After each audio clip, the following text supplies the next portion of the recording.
আমি শঙ্কর, দুর্গাপুর সরকারি কলেজের একজন হোস্টেলে আমি পরিদর্শক। মাত্র 3 দিন আগে আমি এই কলেজে যোগদান করেছি।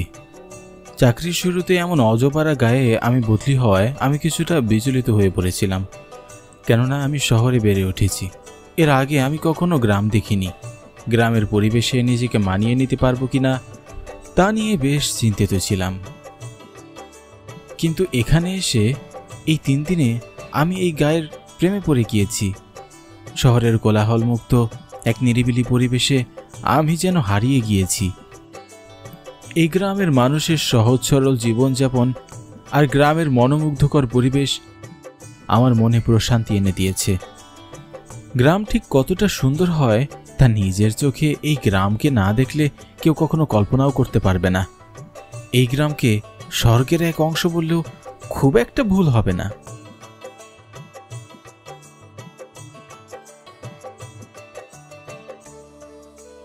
বাবু, আপনি এখানে?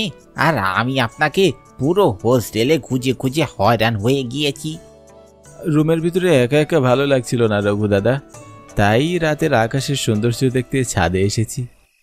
এখানে এভাবে পড়ে না থেকে পুজোর ছুটিতে বাড়ি গেলেই তো পারতেন বাবু। আত্মীয় স্বজনের সাথে একটু দেখা সাক্ষাৎ হতো। আত্মীয় বলতে আমার আছেই বাকি, তিনকুলে আমার আপন বলতে কেউই নেই। তাছাড়া এখান থেকে আমার বাড়ি অনেক দূর, যেতে আসতেই 2-3 সময় লেগে যাবে। পুজোর ছুটি আর আয়েশ করে কাটানো যাবে না, তাই হোস্টেলেই রয়ে গেলাম। আপনি চাইলে কটা দিন আমার বাড়িতে থাকতে পারেন বাবু। তার আর দরকার নেই রঘু দাদা, আমি এখানেই বেশ ভালো আছি। তাছাড়া আপনাদের গ্রামটা বেশ সুন্দর, সারাদিন গ্রাম ঘুরে দেখতেই আমার সময় কেটে যাবে।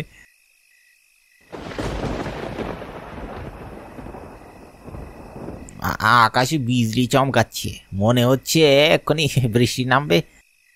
হ্যাঁ, ওয়েদারটা খুবই সুন্দর, আমার বেশ ভালোই লাগছে। বাবু, রুমে চলুন, আমি আপনার জন্য টেবিলে খাবার গরম করে রেখে এসেছি। মনেও হয় এতক্ষণে খাবার ঠান্ডা হয়ে গিয়েছে। ওহো, আচ্ছা আচ্ছা, ঠিক আছে, চলো।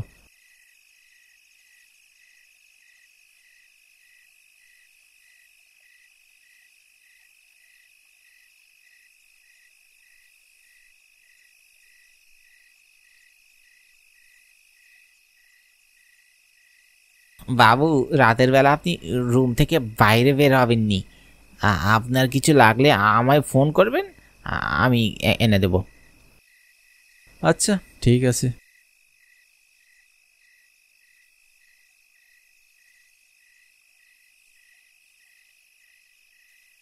রঘুদাদাকে বিদায় জানিয়ে আমি রুমে এসে দেখলাম টেবিলে মজার মজার খাবার সাজিয়ে রাখা আছে। খাবারগুলো থেকে খুব সুন্দর ঘ্রাণ বের হচ্ছে। এমন লোভনীয় খাবার দেখে আমার খিদে বেড়েই গেল, তাই আমি এই খাবার খেতে বসে পড়লাম। হোটেলের অস্বাস্থ্যকর খাবার খেতে খেতে আমার মুখের রুচি প্রায় নষ্ট হয়ে গিয়েছে। অনেকদিন পর ঘরোয়া খাবার পেয়ে আমি খুব তৃপ্তি করে খেলাম। হঠাৎ খুব জোরে দরজা ধাক্কানোর শব্দে আমি ভয়ে চমকে উঠলাম। এই সময় কেউ আমার রুমে আসার কথা তো নয়। পুজোর ছুটি উপলক্ষে আজ হোস্টেলে 5 দিনের জন্য বন্ধ দিয়েছে, তাই হোস্টেলের সব শিক্ষার্থী এবং শিক্ষকরা যে যার বাড়ি চলে গিয়েছেন। আমি আর রঘুদাদা ছাড়া পুরো হোস্টেলে আর কারোরই থাকার কথা নয়।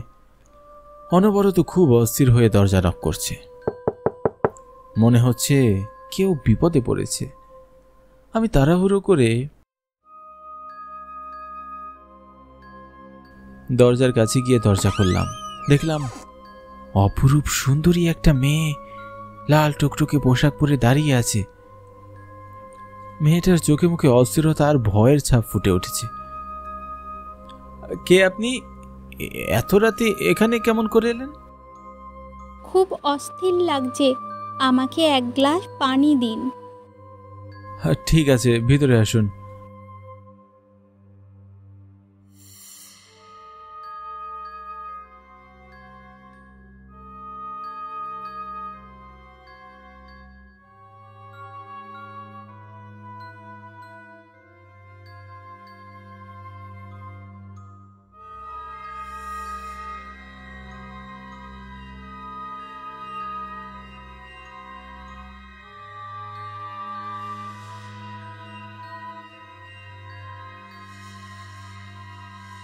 আমি এক গ্লাস পানি এনে মেয়েটির হাতে দিতেই মেয়েটি ডকডক করে পুরো গ্লাসের পানি এক নিঃশ্বাসে শেষ করে ফেলল। আপনার নাম কি? এত রাতে হোস্টেলের ভিতরে আপনি প্রবেশ করলেন কেমন করে? আমি প্রিয়াঙ্কা, এই কলেজের শিক্ষার্থী। আমি হোস্টেলের ভেতরেই ছিলাম। হোস্টেলের ভিতরে ছিলেন মানে? আমি তো জানি হোস্টেলের ভিতর আমি আর রঘু দাদা ছাড়ার কেউই নেই, সবাই নিজ নিজ বাড়ি চলে গিয়েছে। কিন্তু আমার যে যাওয়ার কোনো জায়গা নেই, এই হোস্টেলেই আমার থাকার জায়গা, তাই আমি এখানেই থাকি। মেয়েটার কথা শুনে আমার তাকে প্রচণ্ড দুঃখী মনে হচ্ছে। মেয়েটার জন্য আমার খুবই মায়া হচ্ছে। আচ্ছা ঠিক আছে, তুমি মন খারাপ করো না। তা তুমি এখানে কত নাম্বার রুমে থাকছো?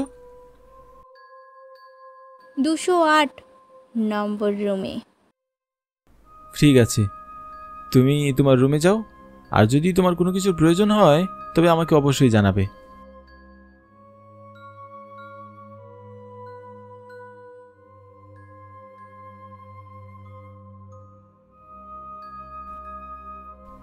মেয়েটা চলে যাওয়ার পর আমি দরজা বন্ধ করে শুয়ে পড়লাম। আর ঠিক তখনই বাইরে প্রচণ্ড ঝড় বৃষ্টি শুরু হয়।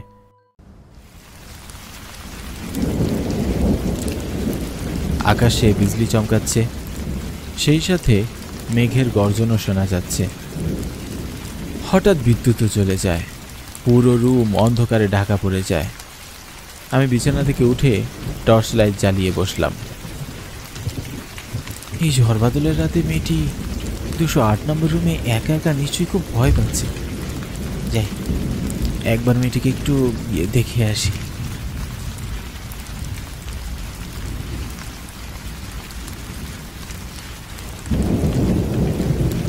আমি টর্চ নিয়ে আমার রুম থেকে বাইরে বের হয়ে যাই এবং 208 নম্বর রুম খুঁজতে থাকি। কিন্তু কি আশ্চর্য, 207 নম্বর রুমের পর 209 নম্বর রুম দেখা যাচ্ছে।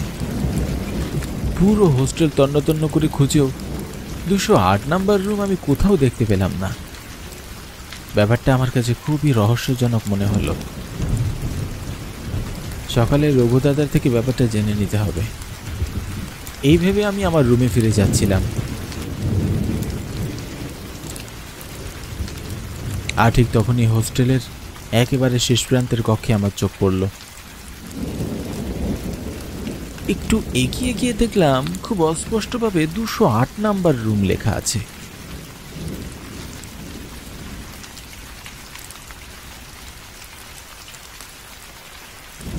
আমি দরজায় হাত রাখতেই দরজাটা নিচে থেকেই খুলে গেল। কি আশ্চর্য, আমি রুমের ভিতরে প্রবেশ করে দেখি সেই রুমে মেয়েটি নেই, আর থাকারও কথা নয়। রুমটি দেখে বেশ জীর্ণ শীর্ণ আর পুরনো মনে হচ্ছে। রুমের ভিতর ধুলাবালির স্তর জমে আছে, দেখেই বোঝা যাচ্ছে এখানে কোনো মানুষ থাকতে পারে না।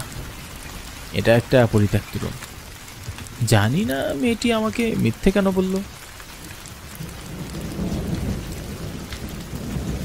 ঝড় বাদলের মাত্রা তখন আরো বেড়েই চলেছে, মেঘের গর্জনও তীব্র হয়। কেন যেন আমার মনে ভয় অনুভূত হচ্ছে।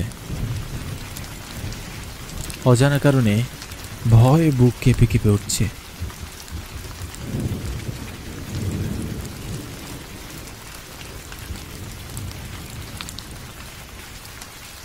আমি বিছানায় শুয়ে ঘুমানোর চেষ্টা করলাম, কিন্তু কিছুতেই যেন চোখে ঘুম আসছে না। হঠাৎ দরজায় ঠকঠক শব্দ শুনে এক লাফে আমি উঠে বসলাম। ঘড়ির দিকে তাকিয়ে দেখলাম রাত 12টা বাজে। এত রাতে রঘু দাদা তো আসার কথা নয়, নিশ্চয়ই প্রিয়াঙ্কা এসেছে আবার।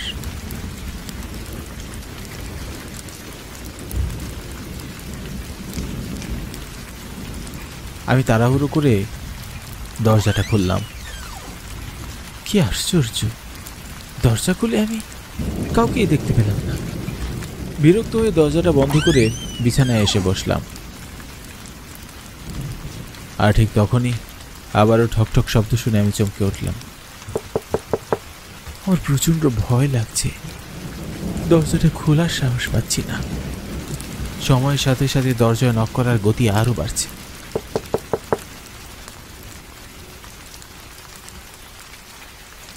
ভয়ে ভয়ে আমি দরজার দিকে এগিয়ে যাই, কিন্তু কি অবাক করার ব্যাপার, এবারও দরজা খুলে আমি কাউকেই দেখতে পেলাম না। জানি না আমার সাথে কি হচ্ছে সব। আমি যখনই দরজা বন্ধ করতে লাগলাম তখন মেয়েটি খুব জোরে দরজায় ধাক্কা দিল। মেয়েটি হাসতে হাসতে আমার রুমে প্রবেশ করলো।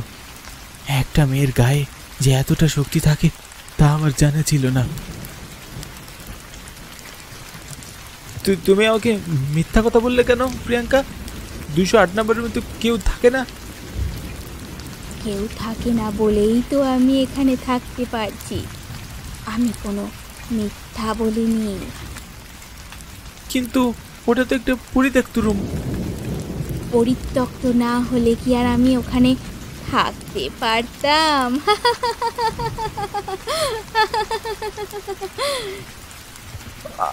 আমি তো তোমাকে জানি জানি, বিদ্যুৎ চলে যাওয়ায় আপনি আমাকে খুঁজতে গিয়েছিলেন, কিন্তু পাননি। পাবেন কেমন করে মশাই? বিদ্যুৎ চলে গেলে যে আমি শিকারে বের হই। শিকারে বের হন মানে? এত প্রশ্ন কেন? মাথাটা একবারে গরম করে দিল। মেয়েটির হুঙ্কার শুনে আমি ভয়ে লাফিয়ে উঠলাম। তারপর মেয়েটি তার লম্বা হাত বের করে টেবিল থেকে এক গ্লাস পানি নিয়ে পান করলো। এটা দেখে ভয় আবার চোখ কপালে উঠে যায়। কি আপনি?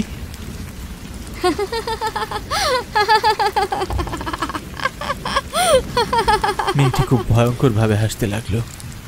সাথে সাথে তার চেহারা বিকৃত হয়ে যায়, পরনের পোশাকও ধবধবে সাদা হয়ে যায়। মেয়েটির মুখের অর্ধেক অংশ পোড়া, চোখ গড়িয়ে রক্ত পড়ছে, সারা শরীরে ছোট বড় অনেক ক্ষতের চিহ্ন। বুঝতে পারলাম এ কোনো মানুষ নয়, এটা একটা প্রেতাত্মা। ভয় আমার বুকের ভিতরটা পানি শূন্য হয়ে যায়, গলা শুকিয়ে কাঠ হয়ে যায়, হাত পা থরথর করে কাঁপতে থাকে। আমাকে বেরো না, ছেড়ে দাও। কেন কেন আমাকে বিরক্ত করতে এখানে পড়ে আছিস? আমাকে একা থাকতে দিচ্ছিস না কেন? সুযোগ পেলেই তোরা আমাকে জ্বালাতন করতে এখানে চলে আসিস। যখন সাহায্যের জন্য আকুতি মিনতি করে কেঁদেছি, চিৎকার করে তোদের ডেকেছি, তখন তো তোরা কেউ আমাকে সাহায্য করতে আসিসনি। তাহলে এখন কেন পড়ে থাকিস? এখন তো আমি তোদের কারো সাহায্য চাই না, একটু একা থাকতে চাই, কিন্তু তা আর পারছি না। অন্যরা ছুটিতে বাড়ি গিয়েছে, আর তুই আমাকে জ্বালাতন করতে এখানে পড়ে আছিস। দাঁড়া, তোকে আজ আমি উচিত শিক্ষা দেব। প্রেতাত্মাটা তখন শক্ত করে আমাকে চেপে ধরে আমাকে মেঝে থেকে উঁচু করে ফেলে। আমার নিঃশ্বাস বন্ধ হয়ে যাচ্ছিল। তারপর আমার আর কিছুই মনে নেই।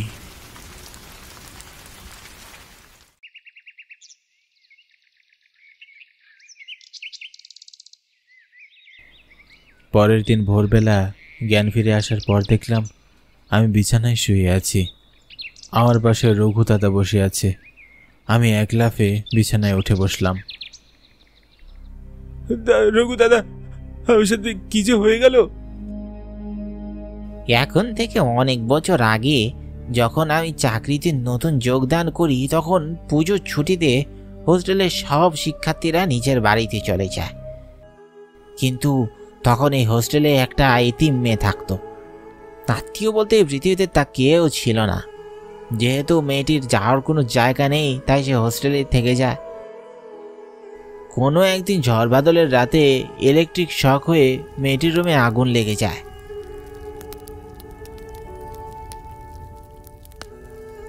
মেয়েটির সাহায্যের জন্য চিৎকার করে। যেহেতু হোস্টেলে কেউ ছিল না, তাই তার চিৎকার কেউই শুনতে পায় না। মেয়েটির দেহ পুরো ছাই হয়ে যায়। তারপর থেকে প্রতি পুজোর ছুটিতে মেয়েটিকে এই হোস্টেলে দেখা যায়। আবার কখনো ঝড় বাদলের রাতেও মেয়েটিকে দেখা যায়। বাবু, আপনার ভাগ্য ভালো, ঈশ্বরের কৃপায় আপনি এখনো বেঁচে আছেন। সমস্ত ঘটনা শুনে আমার গায়ের পশমগুলো কাঁটা দিয়ে উঠল। সেই দিনই আমি চাকরি ছেড়ে কলকাতায় চলে আসলাম। আজও মেয়েটির জন্য আমার খুব আফসোস হয়।